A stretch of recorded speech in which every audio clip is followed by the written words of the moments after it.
நமசிவாயம். வணக்கம். வாழ்க வளமுடன், நலமுடன், சுகமுடன். நான் உங்கள் ஜோதிடர் சார் செம்பரன் பேசுகிறேன். குருவே போற்றி, போகப் பெருமானை போற்றி, அர்த்தநாரீஸ்வரரை போற்றி. எல்லோரும் நல்லாயிருப்போம். நான் இன்றைக்கி நாமக்கல் மாவட்டம் என்னோடய ஊர்.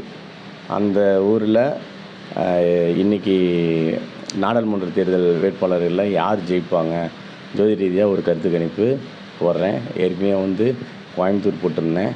இப்போ மறுபடி நாமக்கல் தொகுதிக்கு போடுறேன். எல்லாம் உங்களோட அன்பையும் உங்கள் அருளாசியும் பெறணுன்னு, குறைகள் எதுவும் இருக்காது நம்புகிறேன். அப்படி எது இருந்தால் மன்னிக்கவும். வாழ்க வளமுடன். நமஸ்காரம். அதில் பார்த்தீங்க அப்படின்னா, எப்பொழுதும் போல் இன்றைக்கி அதாவது தமிழ்நாட்டில் 4 பெரும்பான்மை கட்சிகள். முதல் கட்சி திமுக, 2வது இடத்துல இருக்கிறவங்க அஇஅதிமுக, 3ஆம் இடத்துல நான் நாம் தமிழில் வைக்கிறேன், 4ஆம் இடத்துல பிஜேபி, பாரதிய ஜனதா கட்சி வைக்கிறோம். இப்போ இந்த இதில் பார்த்தீங்க அப்படின்னா, முதல்ல நான் எப்பொழுதும் போல் நாம் தமிழிலேருந்து வரேன். இன்றைக்கி நாம் தமிழிலேருந்து வரேன். நாம் தமிழில் கனிமொழி நிற்கிறாங்க. நான் ஆன்லைனில் எடுத்த டேட்டா பொறுத்து பார்த்திங்க அப்படின்னா 12/11/1994 அந்த இது பிரகாரம் அவங்க 12 நவம்பர் 1994 சனிக்கிழமை பிறந்திருக்கிறாங்க. கும்பராசி. நான் நேரம் முதல் எதுவும் இல்லாததுனால நான் கணிக்கிறப்ப என்ன நேரமோ அந்த இது தான் போட்டு லக்னம் தான் எடுத்து போட்டிருப்பேன். இப்போ அந்த இது பிரகாரம் என்ன லக்னம் தசாபுத்தி வருது, நான் மேலோட்டமாக சில இதை வச்சு தான் நான் சொல்கிறது. அவங்க டேட்டா பொறுத்து டைம் இருந்தது, டேட்டா பொறுத்து இருக்குது. டைம் இருந்ததுன்னா முழுமையாக நம்ம 100% அடித்து என்ன ஏதுன்னு சொல்லிடலாம். அதுமாரி பார்த்திங்க அப்படின்னா, இந்த டேட்டா பொறுத்து உண்மைங்கிற பட்சத்தில் நான் சொல்கிறது கண்டிப்பாக இதுலேயே 100% உண்மையாக இருக்குன்னு நான் நம்புகிறேங்க. இறையர்களால் கண்டிப்பாக 100% உண்மையாக இருக்குன்னு. இப்போ அந்த மாதிரி பார்க்குறப்ப அவங்க கனிமொழி அவங்க கும்பராசி, புரட்டாதி 1ஆம் நட்சத்திரம், மேஷ லக்னம் நான் எடுத்தது பிரகாரம் வருது. ராசி கும்பராசி தான். இப்போ கும்பராசிக்கு ஜென்மத்தில் சனி பகவான் இருக்கிறாரு, 7.5 சனி நடந்துகிட்டு இருக்குது. இப்போ இது என்ன அப்படின்னு பார்த்தீங்கன்னா, ஆக்சுவலி இது இதே வச்சு நம்ம சொல்லிடலாம். இந்த ஒரே இதுலேயே அவங்களுக்கு வாய்ப்பு இல்லை அப்படின்னு தான் நம்ம சொல்லணும். அதுமாதிரி பார்த்திங்கன்னா, குரு பயிற்சியும் இன்னும் அவங்களுக்கு இப்போ சப்போர்ட்டாக இல்லை, சனி பயிற்சியும் சப்போர்ட்டாக இல்லை. அதுமாதிரி கட்டத்தில் கிரகம் அமைப்பு எப்படி இருக்குது அப்படின்னு நம்ம பார்த்தோம் அப்படின்னா, அதுலேயும் பார்த்திங்க அப்படின்னா, சூரியனானவர் நீசம் பெற்றுக்கார். துலாம் வீட்டில் சூரியன் இருக்கிறாரு, கூட புதன் நல்லா தான் இருக்கிறார், சுய புத்தி அருமையாக இருக்குது. சுக்கிரன் ஆட்சி பெற்றுக்கிறாரு, 64 ஆயக்கலைகளும் அத்துப்படி. ஆனால் கூட ராகு இருக்கிறாரு, இது கலத்தர தோஷத்தையும் கொடுக்குது. சுக்கிரனும் சூரியனும் சேர்ந்துருக்கிறது கலத்தர தோஷம். ஆனால் சூரியன் நீசம் பெற்றிருக்கிறார். வாய்ப்பு கண்டிப்பாக இல்லை. அக்கா தப்பாக நினச்சிக்காதீங்க. வாழ்க வளமுடன். அடுத்து 2வது நம்ம பிஜேபி கேபி ராமலிங்கம் ஐயா, திரு ராமலிங்கம் அவங்க நிற்கிறாங்க. இப்போ அவங்களுக்கு பார்த்திங்கன்னா 2/6/1954 டேட்டா பர்த்து நம்ம எடுத்தது. ஆக்சுவலி என்ன பார்த்திங்கன்னா, அவங்க கனிமொழியை தவிர்த்து மீதி இருக்கிற 3 பேருமே ஜூன் மாதம் பிறந்திருக்கிறாங்க. அதுதான் மிகப்பெரிய ஒரு இதுன்னு சொல்லலாம். நாமக்கல் தொகுதியில் நிற்கிறவங்க கனிமொழி அவங்கள தவிர்த்து மீதி 3 பேருமே ஜூன் மாதம் பிறந்திருக்கிறாங்க. இப்போ அந்த இதில் அவர் கேபி ராமலிங்கம், திரு கேபி ராமலிங்கம் அவரது எடுக்கிறோம்.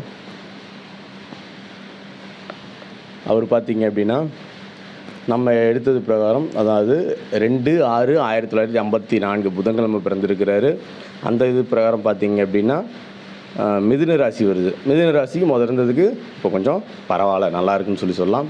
மிருகசீரிஷ நட்சத்திரம் நான் எடுத்த பிரகாரம் 4ஆம் மாதம் வருது. விருச்சிக லக்னம் வருது. இப்போ விருச்சிகத்துக்கு ஒன்றும் பெருசாக சொல்கிற அளவுக்கு இல்லை.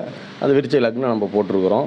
அது மாதிரி பார்த்திங்க அப்படின்னா, நான் எடுத்த பிரகாரம் தசாபுத்தி கணக்கு இப்போ அதெல்லாம் ஓகே அப்படின்னா, இது தசாபுத்தி எப்படி இருக்குது நம்ம கணிச்ச பிரகாரம் அப்படிங்கிறது எடுத்துக்கணும். அவங்களுக்கு ஃபஸ்ட்டே சரியில்லாதனால கனிமொழிக்கு அவங்களது இது பண்ணியாச்சு.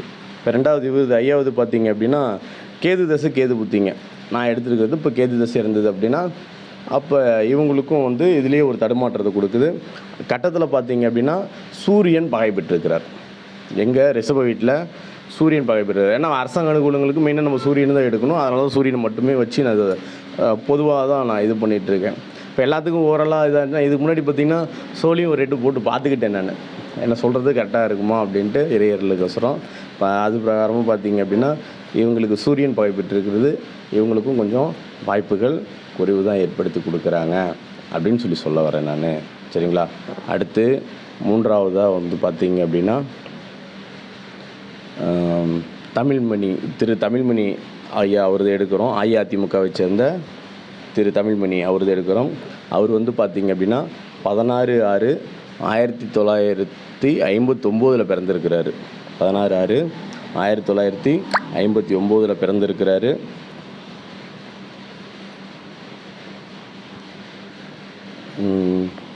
அவர் துலாம் ராசி தான் ஐயா வராரு. நான் எடுத்தது பிரகாரம் சித்திரை 3ஆம் நட்சத்திரம். இவருக்கும் வந்து விருச்சிக லக்னம் தான் வருது. விருச்சிகத்துக்கு சொன்ன மாதிரி கொஞ்சம் மந்தமாக தான் இருக்குது. ஆனால் துலாமுக்கு ரொம்ப ரொம்ப அருமையாக இருக்குது. மே 1 வரைக்கும் துலாம் ராசிக்காரங்க எதுனாலும் நல்ல முடிவுகள் எடுத்து அவங்களுக்கு தேவையான முன்னேற்பாடுகள் செஞ்சுக்கலாம். இருந்தாலும் இது வந்து பொது பலன் தான். கட்டத்தில் கட்டமைப்புகள் எப்படி இருக்குன்னு பார்த்து அதுக்கேற்ற மாதிரி சில நிவர்த்திகள் பண்ணணும். சரிங்களா? நான் ஏற்கனவே போன வீடியோவில் சொன்ன மாதிரி அவங்கவுங்க ஜாதகம் அவங்கவுங்களுக்கு பேசும். அவங்க கூட இருக்கிறதுனால 30-50% பெற்றவங்களது பிள்ளைங்களுக்கும், பிள்ளைங்களது பெற்றவங்களுக்கும், கணவனது மனைவிக்கும், மனைவிது கணவனுக்கும் பேசும். முன்ன பின்ன தெரியாத ஜாதகம் கூட பேசும். நம்ம இன்றைக்கி யாரோட சேர்ந்து பயணிக்கிறோமோ அவங்க ஜாதகமே நமக்கு பேசும். ஒன்றும் இல்லை, நம்ம இப்போ இன்றைக்கி சேலத்துலேருந்து நாமக்கல் வரைக்கும் போகிறோம். அப்படி நாமக்கல் போகிறப்ப பார்த்திங்க அப்படின்னா திடீர்னு வழியில் யாரோ ஒருத்தர் வந்து லிஃப்ட்டு கேட்குறாங்க, நம்ம வண்டி பஞ்சர் ஆகிடுச்சிங்க, கொஞ்சம் இறக்கி விடுங்கன்னு. நீங்களும் பார்க்க பாவமாக இருக்கே அப்படின்ட்டு ஏற்றிக்கிறீங்க. ஏற்றிட்டு கூட்டிகிட்டு போகிறீங்க. போகிற வழியில் உங்கள் ஒரு நண்பரை பார்க்குறப்ப அவருக்கு ஒரு பிறந்தநாள் இல்லை ஏதோ ஒரு நல்ல விஷயம்ட்டு உங்களுக்கு ஒரு ஸ்வீட் கொடுக்குறப்ப உங்கள் கூட வந்திருக்க அந்த முன்பின் தெரியாத நபருக்கும் நீங்களே எடுத்துக்கங்க அப்படின்னு அவங்களுக்கும் கொடுப்பாங்க. உங்களால் அவங்களும் அதை அனுபவிக்கிறதுக்கு வாய்ப்புகள் ஏற்படுத்தி கொடுக்கும். இல்லை வழியில் ஏதோ ஒரு கோயிலில் போய் நிற்கிறீங்க, சாமி கும்பிட்றீங்கன்னா அவங்களும் அந்த இடத்துல இறங்கி அந்த கடவுளை கும்பிட்றதுக்குண்டான வாய்ப்புகள் ஏற்படுத்துக்கும், ஒரு அனுகிரகம் ஏற்படுத்தி கொடுக்கும். ஏதோ வந்தவங்க ஏதோ ஒரு தவறான விஷயம் பண்ணிட்டு வந்துட்டாங்க, வண்டியை வந்து வழிமறிச்சு அவனை வெளியில் பிடிச்சி 2 அடி அடிக்கிறாங்க, உங்களையும் சட்டை பிடிச்சிட்டு வாய ஸ்டேஷன் போகலாங்கிறாங்க. நீங்கள் என்ன ஏதுன்னு தெரியாமல் முழுகிறீங்க. அப்புறம் பார்த்தா அவன் ஏதோ 2 பவுன் செயினை எடுத்துகிட்டு வந்துட்டான், அவன் கூட்டாளி தான் நீயும் வா அப்படின்ட்டு. புரியுதுங்களா? அவன் முன்ன பின்ன யாருன்னே தெரியாது. நீங்கள் சொல்கிறீங்க இல்லைங்க நான் லிஃப்ட்டு தான் கொடுத்தேன், அவருக்கு எனக்கு சம்மந்தமே இல்லை, வாயாணி இருந்தால் ஸ்டேஷன் பார்த்துக்கலாம் அப்படி தான் சொல்லுவாங்க. அந்த மாதிரி வந்து நம்ம இன்றைக்கி யாரோட சேர்ந்து பயணிக்கிறோமோ அவங்க ஜாதகமே நம்ம பேசும். முன்ன பின்னா தெரியாத ஜாதகம். அப்படி இருக்கிறப்ப நம்ம ஒரு குடும்பம் பண்ணிக்கிறோங்கிறப்ப கட்டாயம் பெற்றவங்களுக்கு பிள்ளைங்களுக்கும், பிள்ளைங்களுக்கு பெற்றவங்களுக்கும், கணவனுக்கு மனைவிக்கும், மனைவி கணவனுக்கும், சகோதரனுக்கும் ஒன்றா இருக்கிற பட்சத்தில் பேசணும். நம்ம இன்றைக்கி யாரோட பயணிக்கிறோமோ அதுக்கு தான் நல்லவங்க சேரணுங்கிறது. இப்போ அந்த மாதிரி இருக்கிறப்ப பார்த்திங்கன்னா தனிச்சு நம்ம இவங்க இதை பார்த்துக்கிட்டு இருக்கிறோம். இப்போ அந்த இதில் வந்து இப்போ இவர் ஐயாவுக்கு சூரியன் புதன்லாம் அருமையாக இருக்கிறாங்க. புதன் ஆனவர் பார்த்திங்க அப்படின்னா புதன் வீட்டில் தன்னோட வீட்டில் ஆட்சி பெற்றுக்கிறாங்க. கூட வந்து சூரியன் வந்து நட்புமில்ல தான் இருக்கிறாரு. ஆனால் நவாம்சத்தில் பார்த்திங்கன்னா சூரியனானவர் நீசம் பெற்றுக்கிறார். ராசியை பார்த்துட்டு அம்சகட்டத்துலையும் பார்க்கணும். அதில் வந்து பார்த்திங்க அப்படின்னா சந்திரனோட சூரியன் சேர்ந்திருக்கிறார். ஆனால் சூரியனானவர் நீசம் பெற்றிருக்கிறார். அவருக்கும் ஒரு 8 இது பண்ணிக்கணும். அது இல்லாமல் பார்த்திங்க அப்படின்னா இப்போ கேது தசை அவருக்கு நடக்கிறனால அது ஒரு பின்னடைவு கொடுக்கறதுக்கு வாய்ப்புகள் ஏற்படுத்தி கொடுக்குது அப்படின்னு சொல்ல வரேன் தமிழ்மணி ஐயாவுக்கு. அடுத்து நம்ம இப்போ திமுக போகலாம், நம்ம திராவிட முன்னேற்ற கழகத்துக்கு. அந்த இதில் வந்து பார்த்திங்க அப்படின்னா திரு விஎஸ் மாதேஸ்வரன் நிற்கிறாரு. அவர் வந்து 21/6/1972 பிறந்திருக்கிறாரு. 21/6/1972 பிறந்திருக்கிறாரு.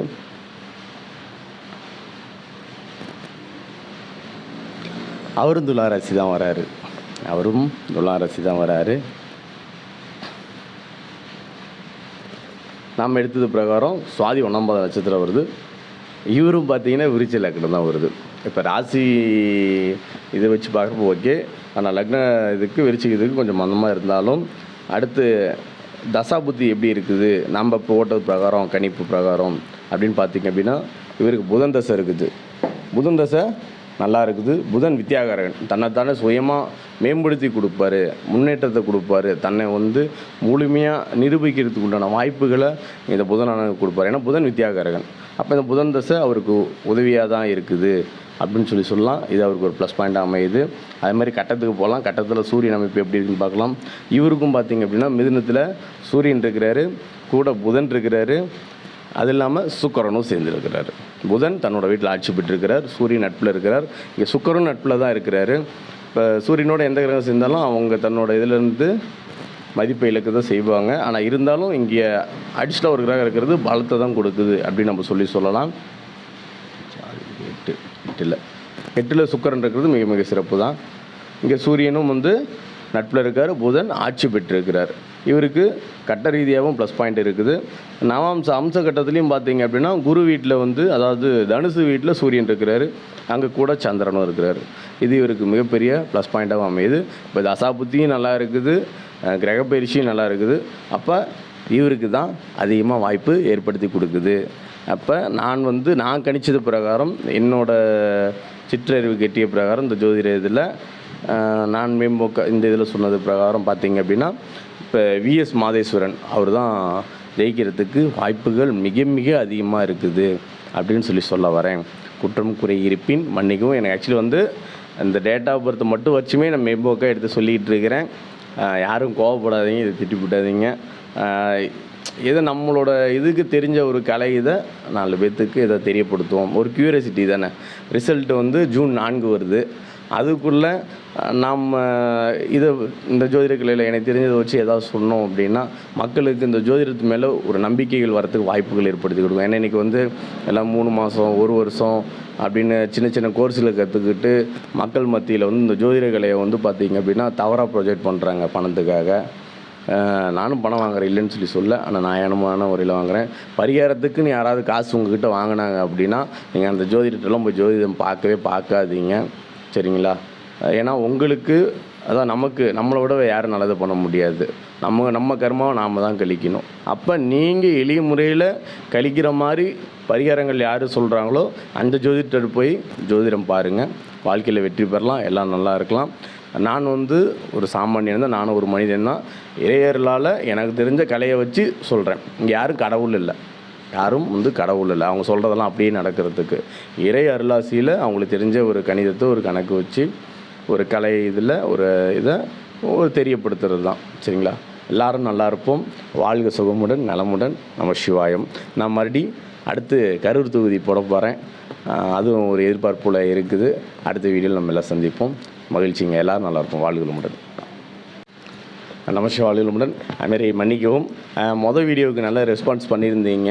நான் இந்த கோயம்புத்தூர் தொகுதியில் யார் ஜெயிப்பாங்க அப்படின்னு இது பண்ணதுக்கு, அதுக்கு பார்த்தீங்க அப்படின்னா ஒரு 8 பேர் பக்கம் ஃபோன் பண்ணாங்க, வாழ்த்துக்கள் சொன்னாங்க. நன்றி. அதுமாதிரி பார்த்தீங்கன்னா கமெண்ட்டும் பண்ணியிருந்தாங்க. ரொம்ப ரொம்ப நன்றி. எல்லாத்துக்கும் நன்றி. எல்லோரும் நல்லாயிருப்போம். வாழ்க வளமுடன். சுகமுடன். நமஸ்காரம்.